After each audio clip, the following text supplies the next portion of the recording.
সকলের নিরাপত্তা নিশ্চিত করতে হবে। আমাদের উপর যাতে কোনো রকম সাম্প্রদায়িক হামলা না হয়। আমরা পাহাড়ি জনগোষ্ঠীর লোক, আমরা এখানে সকলে হলো যে ঢাকা বিশ্ববিদ্যালয়, জগন্নাথ বিশ্ববিদ্যালয়ের শিক্ষার্থী আছি, এছাড়াও আছে এখানে কিছু চট্টগ্রাম বিশ্ববিদ্যালয়ের শিক্ষার্থী।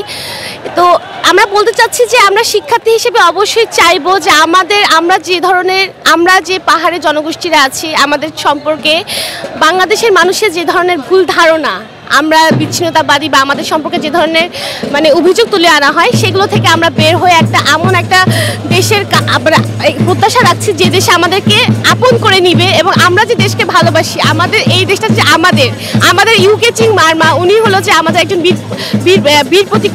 বীর প্রতীক খেতাবপ্রাপ্ত একজন মুক্তিযোদ্ধা। আমাদের অনেক মুক্তিযোদ্ধা আছে আমাদের জনগোষ্ঠীর। আমাদের অনেক জনগোষ্ঠী এই দেশের স্বাধীনতা যুদ্ধে অংশগ্রহণ করেছিল। আমরা এই দেশকে ভালোবাসি বিধায় আমরা এই দেশে জন্য আমাদের পূর্বপুরুষেরা এই দেশের জন্য প্রাণ দিয়েছেন।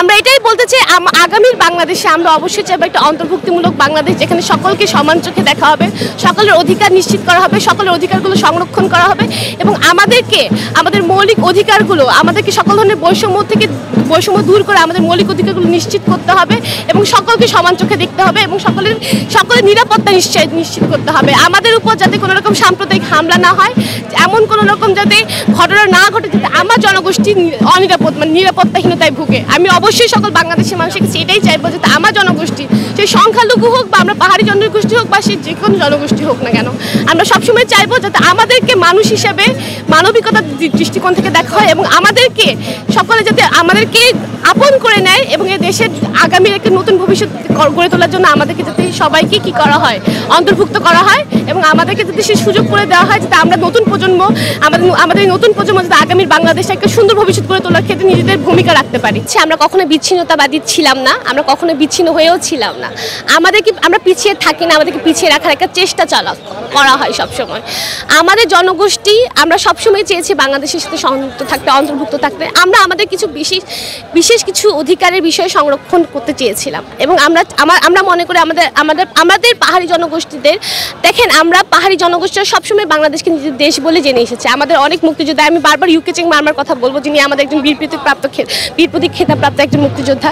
উনি সবসময় উনার মতো আমাদের অনেক মুক্তিযোদ্ধা আছেন যারা হলো যে আমাদের এই বাংলাদেশের স্বাধীনতা অংশগ্রহণ করেছে এবং নতুন একটা বাংলাদেশ দেখার জন্য এই বাংলাদেশের জন্য জীবন দিয়েছেন। তো সেই জায়গা থেকে আপনারা কি করে আমাদেরকে বিচ্ছিন্নতাবাদী তকমা দিতে পারেন, এই বিষয়টা আমি আসলে আমার কাছে মনে হয় এটা এক ধরনের ষড়যন্ত্র। এই ধরনের ষড়যন্ত্রের মাধ্যমে আমাদের জনগোষ্ঠীকে, যেহেতু আমরা এই বাংলাদেশের 1% জনগোষ্ঠী, হ্যাঁ, আমাদেরকে পিছিয়ে রাখার একটা চেষ্টা চলা হয়। আর এছাড়াও এই ফ্যাসিবাদ আমলের পর সবসময় দেখবেন 1971 সালের পরবর্তী সময়, যখন যুদ্ধ পরবর্তী সময় দেখা যায় যে বিশৃঙ্খলা একটা সৃষ্টি করা হয়। হ্যাঁ, এটা নতুন কিছু না এবং আমাদের আমরা যে বর্তমান বাংলাদেশে আছি, এই যে এত বড় একটা আমূল পরিবর্তন ঘটে গেল, যে ফ্যাসিবাদকে আমরা এতদিন সরাতে পারিনি, এত বড় একটা আমূল পরিবর্তনের পর অবশ্যই আমাদের এই যে একটা প্লে কার্ড, একটা আমাদেরকে দিয়ে একটা ষড়যন্ত্র করার চেষ্টা অবশ্যই চলবে এবং এই ষড়যন্ত্রের অংশ হিসেবে আমি মনে করি যে বর্তমানে এত ধরনের হলো যে আপনারা কন্ট্রোভার্সি শুনতে পাচ্ছেন আমাদের জনগোষ্ঠী, কিন্তু আমাদের জনগোষ্ঠীটা এই দেশের জন্য, আপনার ঋতুপর্ণা চাকমার দিকে তাকান, মনিকা চাকমার দিকে তাকান, আমাদের অনেক, এরা তো বাংলাদেশেরই গর্ব, তাই না? আমরা তো বাংলাদেশেরই অংশ। আমরা কখনোই এই বাংলাদেশের জন্য আমরা চাই আমাদের বাংলাদেশ যাতে আমাদেরকে আরো অনেক বেশি সুযোগ করে দেয়, আমরা যাতে আরো বেশি অনেক কাজ করতে পারি, এই দেশকে যাতে আমরা আরো আপন করে নিতে পারি এবং আমি সবসময় চাইবো আমাদের সম্পর্কে যে ধরনের বিভ্রান্তিমূলক ধারণা মানুষ পোষণ করে থাকে সেখান থেকে বেরিয়ে আসুক এবং বেরিয়ে এসে আমাদেরকে আপন করে আমাদেরকে নতুন বাংলাদেশ গড়ে তোলার জন্য একটা সুযোগ করে দেয় এবং আমাদেরকে যাতে আগামীতে এই ধরনের কোনো রকম আপত্তিজনক প্রশ্নের সম্মুখীন না হতে, যে আমরা এই ধরনের বা আমাদের যাতে আপত্তিজনক কোনো রকম ট্যাগিং না করা হয়। কারণ আমাদের জনগোষ্ঠীটা আমরা মনে করি যেহেতু আমরা সংখ্যা 1%, হ্যাঁ, দেখবেন কোনো কিছু ঘটলেই হলো যে সাম্প্রদায়িক হামলা ঘটে, আমাদের উপর একটা জাতিগত বিদ্বেষ দেখা দেয়। এই ধরনের বিদ্বেষমূলক আচরণ থেকে যাতে বাংলাদেশ বেরিয়ে আসতে পারে, উদার হতে পারে, সহনশীল হতে পারে, আরও বেশি উদার মুক্ত চিন্তা করতে পারে, আমি অবশ্যই এই ধরনের আশা ব্যক্ত করছি নতুন বাংলাদেশের কাছে এবং আমরা আগামীতে অবশ্যই চাইবো এই দেশের সাথে সংযুক্ত হয়ে আরও বেশি এই দেশকে সামনের দিকে নিয়ে যেতে, আন্তর্জাতিক পর্যায়ে আমরা এমন একটা দেশে গিয়ে দাঁড়াতে পারি যে দেশে হলো যে আমরা বাংলাদেশি হিসেবে বাংলাদেশি জনগোষ্ঠী হিসেবে পরিচিত এবং আমরা বাংলাদেশের গর্ব হয়ে প্রথম সারির সারথি হব। পুরো বাংলাদেশে যেভাবে বিজয় দিবস উদযাপন করা হয়, পাহাড়ে সেভাবে উদযাপন করা হবে। আমি বারবার একই কথা বলছি, আমাদের অনেক মুক্তিযোদ্ধা আছে পাহাড়ি জনগোষ্ঠী, মারমা, ত্রিপুরা, চাকমা, যারা মুক্তিযুদ্ধে অংশগ্রহণ করেছে এবং বীর প্রতীক প্রাপ্ত এবং অন্যান্য আরও মুক্তিযোদ্ধার মানে সম্মানজনক পদে আছেন।